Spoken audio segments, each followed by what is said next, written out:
Welcome to Perspective with Derwin L. Webb. I am Derwin L. Webb. Normally we are at the Fraser History Museum, but we decided to take our talents and our technology to a new venue today. We are at the Yum Center and we are going to interview special guests today. I'd like to welcome everyone to the stage, my man, Mr. Kenny Payne, the head coach for the University of Louisville basketball team. Brother Payne, how are you, sir? I'm doing great. I wouldn't do this for any and everybody, but I'll do it for my family member, Mr. Derwin. I know you wouldn't, so I appreciate that, man. I know that a lot of people try and get your time, and I know time is very valuable, very important. You have games coming up, so I appreciate you taking the time just to talk to me for a few minutes about basketball, about you. Love to do it with you, and got nothing to hide. Well, I appreciate that. Well, I wanted to start off by asking, you're coaching now. We met, we were teammates. You were a senior, I was a freshman. You kind of took me under my wing. You kind of showed me the ropes about what it meant to be a basketball player here. What does it mean to be a coach for you here now? You're the first African-American basketball coach that we've had at this university. So what does being in this position mean to you now? Well, it carries a lot of different hats, Derwin, to be honest with you. One, when you say to be the first African-American coach here, that's a big statement.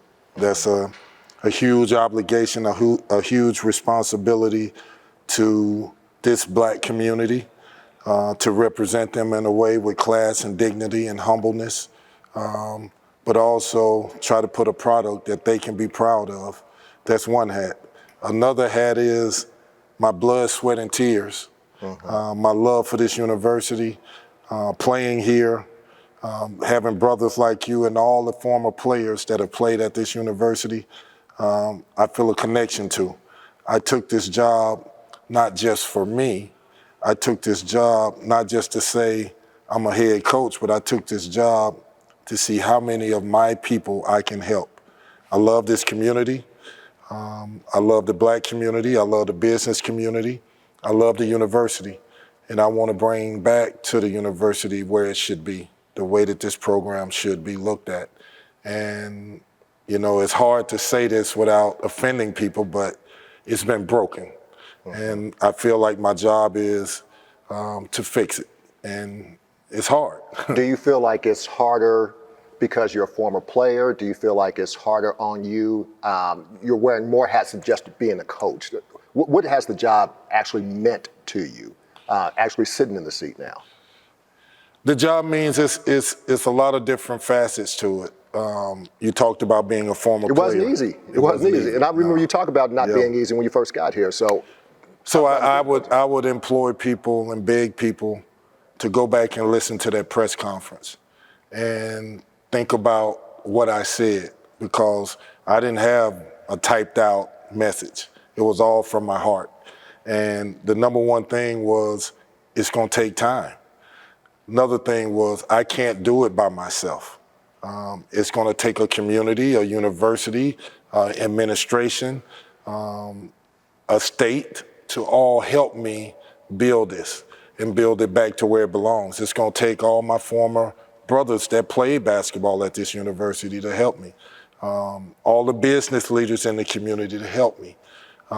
So when I took this job and I talked about it, I was not joking when I said, Derwin, and halfway joking, but I'm gonna watch and be able to see who jumps on and off the Titanic.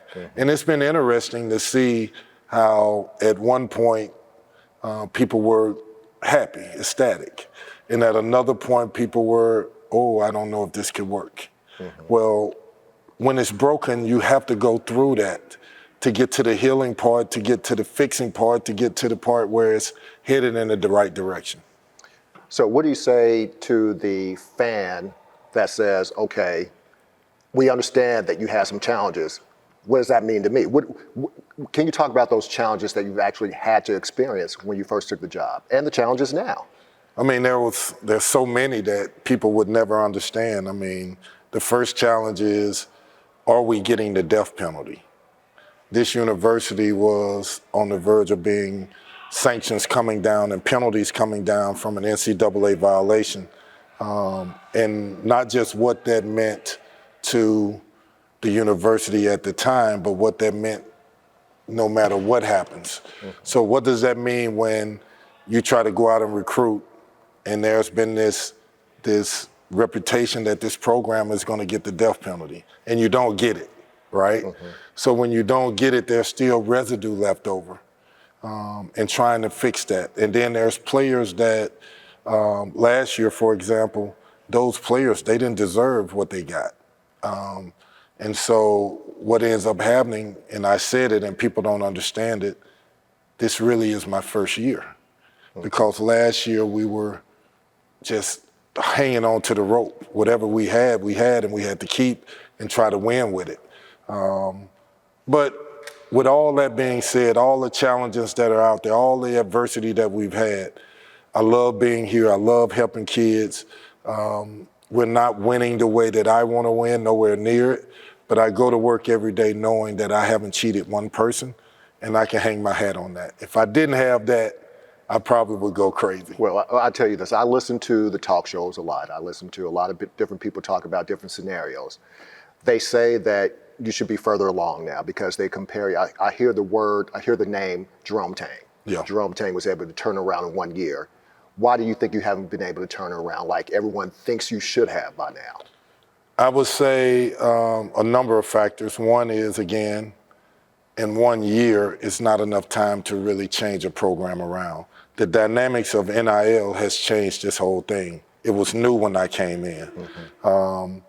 When you're winning, when you go into a season and you win 4 games, now you got to go convince people that high-end players to come to this university. The same players that Arizona's recruiting, Kentucky's recruiting, Kansas recruiting, the best players, everybody's recruiting them. What do they have that we don't have? And weeding through that and finding the players that fit the model, but also that this fits for them. So there's a lot of options out there for young people. What about your philosophy? I know that you talk about some of the things that you wanted to do for the university, the culture that you're trying to build. What culture are you actually trying to build here? I want it to be all-inclusive. I want it to be a family atmosphere. I want the university, the basketball program, the black community, the business community to all be working together and using this program to propel itself to where it needs to be. And it helps a lot of people. There are so many people that need help in this community, and we can do it. We can do it together, and it changes lives. Let me talk about the play on the court. You've been close in a lot of different games. I hear people talk about coaching experience. Do you think that you have been unfairly judged because of your lack of head coaching experience? Interesting question. I would say, have I been unfairly judged? I don't know how people judge me. What I know is that I've been in this game a long time and at a high level, and I know that head coaches call me for advice. I know that I've helped change a lot of lives through this game of basketball.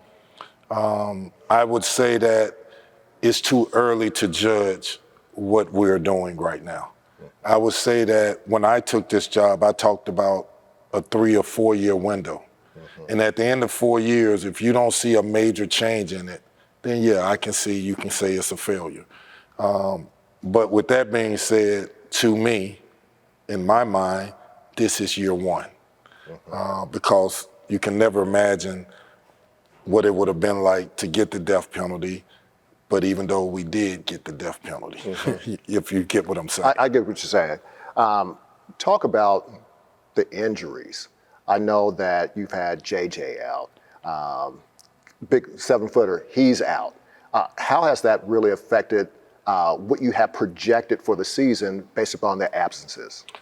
So when we started, great question. When we started and after the summer, we brought in a recruiting class, a mixture of transfer guys with high school guys. That was a top 15 recruiting class. And they talked about it a lot, going in. Yeah. And it was, on paper, it was great.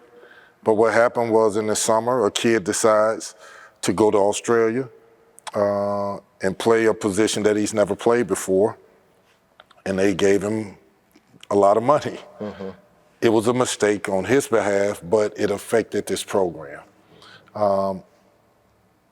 Things that you can't predict. Can't go into detail with it, but the injuries to Dennis Evans, JJ, playing games without having a point guard, playing games with, Trey White out. I mean, we've had a lot of different scenarios where we could say, okay, let's just give up, and we didn't. We kept fighting. We've won games without starters on the court. And so for me, I don't use that as an excuse. I don't use it as an excuse, but what I say is that I want to be a leader that says no matter what happens, we find a way to win. What do you feel is the biggest improvement from year one to year two? I think that you can see that the talent level got better. I think you can see the character got better. I think that you can see in spurts the connectedness of the group has gotten better. And that was my goal is to put a product on the court that was better than the year before so that you could see some progress.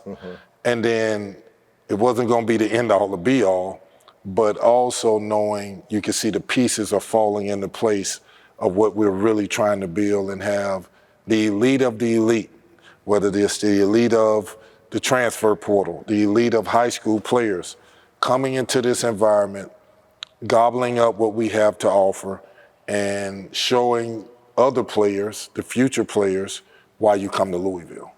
What do you think is the takeaway from this season? I know, pink elephant in the room, you guys aren't going to the tournament this year unless you win the conference tournament. You can never say never, that's a possibility, but let's say that you don't win that conference tournament. What is the biggest takeaway from this year that you think that we should know about? The biggest takeaway is that the kids kept fighting. The kids tried their best.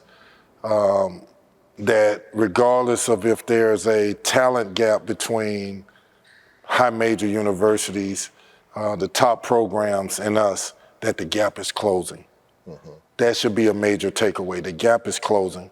And even with recruiting now, the gap is closing even bigger. And so I can say it in a different way is that we're on the verge of doing something that this school has never really done in a long, long time. But we have to be patient with it. Let me kind of transition a little bit, talking about next year and years to come. I know things are different between the time when we played together as far as recruiting was concerned. You know that unless someone just comes out early, you basically have your team together. You got to re-recruit the guys that you want to keep on this team and bring in some other talent. How tough is it to recruit your current players to stay and also bring in a mesh of talent that you feel like can enhance the current team that you have? Great question. I will tell you that, for me as a coach and as an adult and being around this game so long, I want truth tellers. I want men around these young people that are truth tellers. I have to be a truth teller. And as a truth teller, in order to survive this generation, this time and where we are in space with athletics in college, everybody's being evaluated. So if you're in this program and you're a player, you're being evaluated, not just for the outside, you're being evaluated from within because it's flipping every year. And we have to make sure that we're bringing in the right type of young men to represent this university, to represent this program in the right way. So that's the first part. The second part, and that's very hard to do, Derwin, to be honest with you, because there are things about these kids that you're learning for the first time. You're just meeting them and they're 18, 19 years old. And so you have to evaluate, what does he need to succeed? Can he do it? Is he too far gone to do it? Then you have to go back and the kids that you are recruiting to come to this university, you got to know who they are and what they are. Because just because a kid can shoot a basketball doesn't mean he deserves to be in this program. You get him in the program and he can shoot the ball, but he has this other lifestyle that's not conducive to a winning culture. That's a problem. So we have to have the time to, in this day and age, it's very hard to do, I'll give you an example. I'm used to recruiting kids and families for 2 years to know exactly what I'm getting, to have a great relationship with parents so that when I get their son, we're all on the same page. But right now, we're microwaving everything. All we're looking at is, okay, is he eligible to get in college? Yes. Can he shoot the ball? Yes. We take him. We don't know who the parents are. We don't know who the kids are. And so then we get them and we're like, oh my God, what did we do? So that's a challenge. I like the old way. I want relationships. I don't want transactional relationships. I think they're the worst relationships out there. I want a relationship where a family, a kid knows that we love them and that he comes into this environment and that we're going to do everything in our power to make sure he's successful. Let me say this, and I appreciate all the answers that you're giving me. I know that you're a born winner. I know you won at the high school level, the college level, professionally, whether it's an NBA overseas, you've been in some winning programs. This is the first opportunity that you've had to experience loss. Yes. And you've done that for the past couple seasons. What keeps you hopeful? Because I see you, I know you. It has to be hard every day knowing that you're giving your best and it's not appreciated and you can't perform the way you expected. What keeps you hopeful right now? You said a lot there. One, Derwin, you're right. I've been in a real blessing in my life to be around successful things, whether that's the blessing that happened to me, the blessings that I've been a part of teams. I've seen winning at a different level and on different stages of level. So I've seen it as a team. I've been a part of young men reaching dreams, families reaching dreams. That's really, really gratifying. It's God-given. To go through this adversity now has been good for me because I know something now that I didn't know then. What I know now is that leadership isn't just when things are on top. Leadership is truly when things are bad. And you learn a lot about people. You learn a lot about yourself. When things are bad, do you give up? I every day when I look in the mirror, I ask myself, if another coach was going through what I was going through, the things that I can't talk about, the things that nobody knows, and dealing with the young people that we're dealing with in their challenges, how would they handle it? How would they handle it? Would they throw the kids under the bus? Would they throw the system under the bus? Or would they take it with courage? I go to bed at night, and before I walk in my bedroom to get into bed, I go to the mirror and I say, did I cheat one person today? Did I cheat one player? Did I cheat this university? The answer is no. Every single day, I work as hard as I can, as long as I can. I fight young people every day to be great, not good. I'm challenging them to be great. And I'm challenging them to be great with great character. So if I see things in them, for example, if you don't talk to your mom and dad for 3 or 4 or 5, 6 days, you got a problem with me.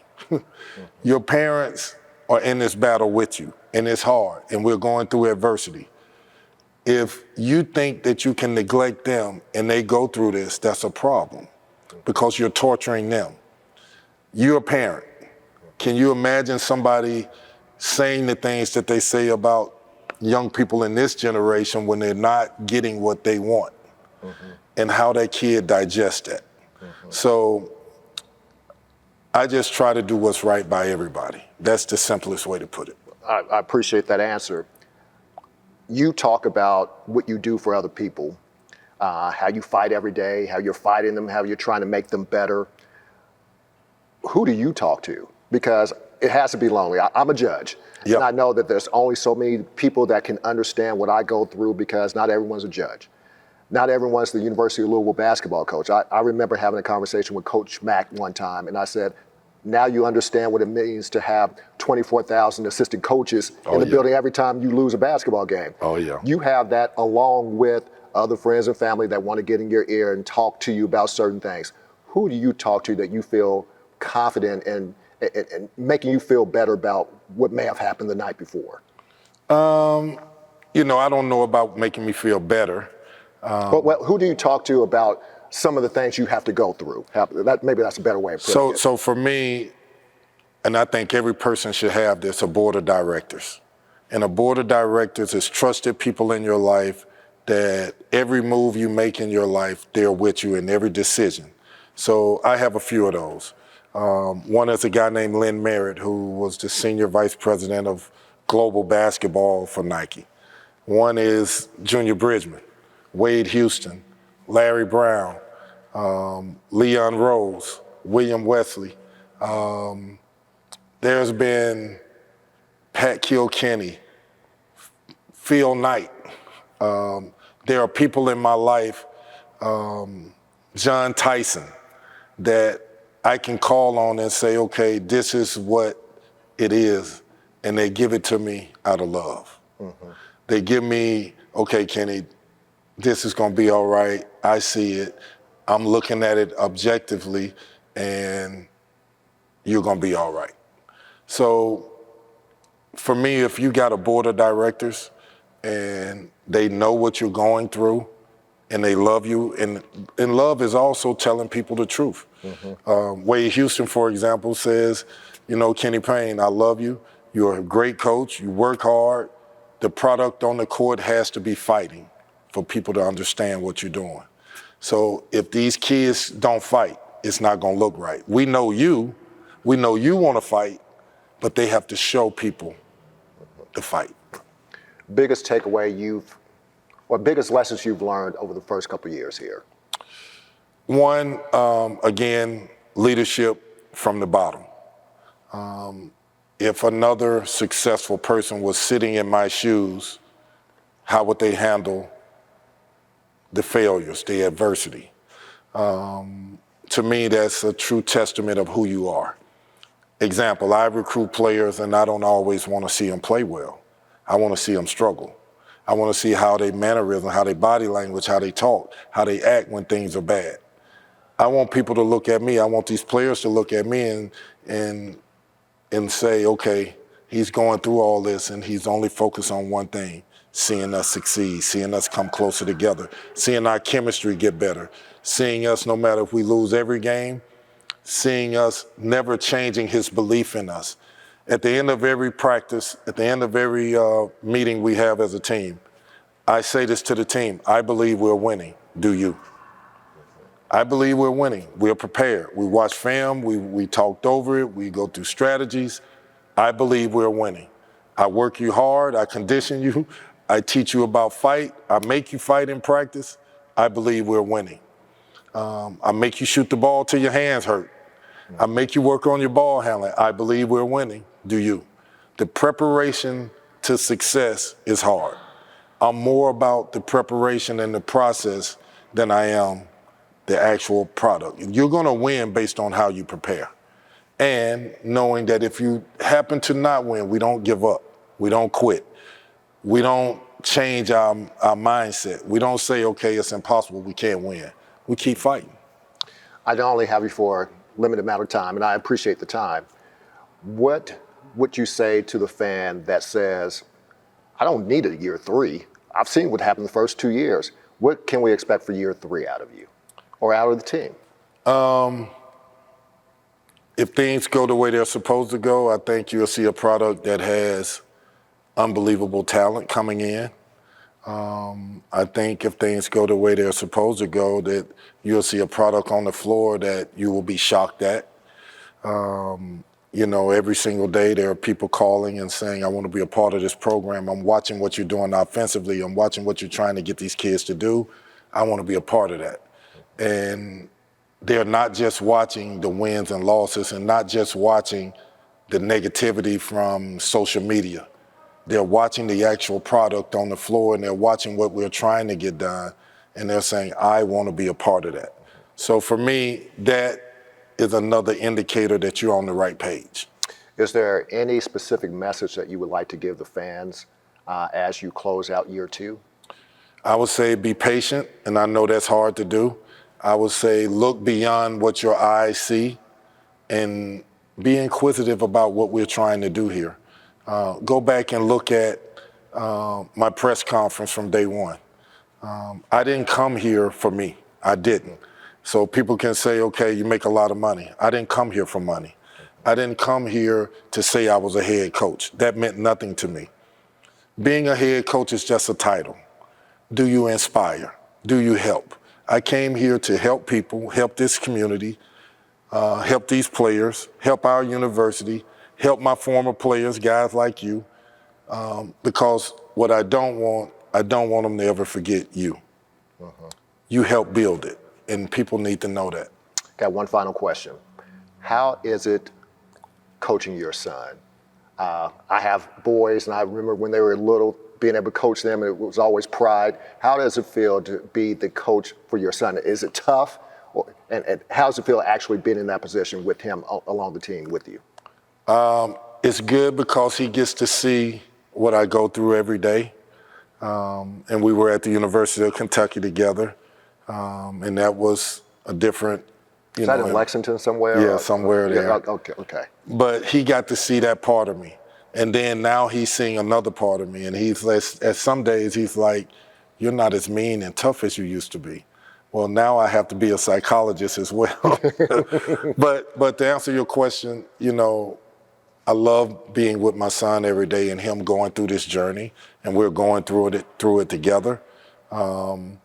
It's hard.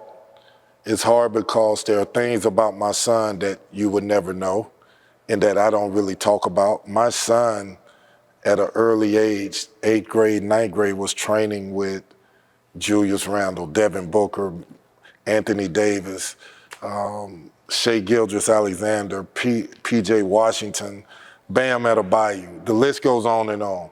So he grew up training with them, He's seen basketball on a level that was, he in the summers would go and hang out with the Olympic team, with Kevin Durant and Chris Paul. He's seen basketball at a different level, and he understands winning.